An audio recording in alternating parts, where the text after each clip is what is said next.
আপনারা ভেবে থাকবেন যে আপনার বাড়ির আশেপাশে আনাচে কানাচে বিভিন্ন রক্তদানের সংগঠনগুলো গড়ে উঠছে। এই বিষয়টা অনেক নেটিজেনরা, অনেক বড় বড় স্বেচ্ছাসেবীরা নেগেটিভভাবে নেওয়ার চেষ্টা করছে। আমি তাদেরকে জানাতে চাই, ভাই একটু থামেন। আপনার এলাকায় যত বেশি রক্তদানের স্বেচ্ছাসেবী সংগঠন প্রতিষ্ঠা হবে, যত বেশি সংগঠন গড়ে উঠবে, তত বেশি মঙ্গল।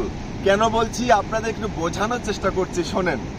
সেটি হচ্ছে, আপনার এলাকায় যখন বেশি বেশি সংগঠন তৈরি হবে, বেশি বেশি সংগঠনের সভাপতি, সাধারণ সম্পাদক বিভিন্ন পদে দায়িত্ব নেবে।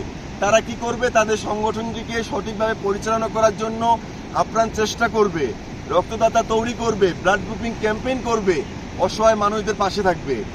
তো এই বিষয়গুলো একটু ভাবতে হবে। যত বেশি সংগঠন হচ্ছে হোক না, ততই আমাদের দেশ ও সমাজের জন্য মঙ্গল। কারণ বর্তমান অবস্থানে দাঁড়িয়ে যত রোগী রক্ত পাচ্ছে মুমূর্ষু অবস্থায়, তাদের যে জীবন সন্ধিক্ষণে সেই মুহূর্তে যে রক্তদান করে আসছেন রক্তদাতারা, আজ থেকে বিগত 5-7 বছর আগে দেখবেন এত সংগঠন ছিল না বলেই অনেক মুমূর্ষু রোগীকে প্রাণ দিতে হয়েছে, রক্তের অভাবে তারা মারা গেছে। আমি মনে করি, হোক না, আপনি যদি একজন সিনিয়র স্বেচ্ছাসেবী হয়ে থাকেন, সিনিয়র ভলান্টিয়ার হয়ে থাকেন, তাহলে আপনার উচিত হবে আপনার এলাকায় যত বেশি স্বেচ্ছাসেবী সংগঠন, যত বেশি রক্তদানের সংগঠন গঠন হচ্ছে, প্রতিষ্ঠা হচ্ছে, তাদের পাশে থাকা, তাদেরকে সহযোগিতা করা, সুপরামর্শ দেয়া, সেই সংগঠনটি কিভাবে দ্রুততর এগিয়ে যাবে, কিভাবে সংগঠনটি পরিচালনা হবে, অসহায় মানুষের পাশে দাঁড়াবে, আপনার সেই সিনিয়র হিসেবে সঠিক পরামর্শ দিয়ে সংগঠনগুলি পাশে থাকার দায়িত্ব আপনার। হ্যাঁ, এই কথাটি ভুলেও বলবেন না যে এত বেশি সংগঠন, এত বেশি সভাপতি, সেক্রেটারি।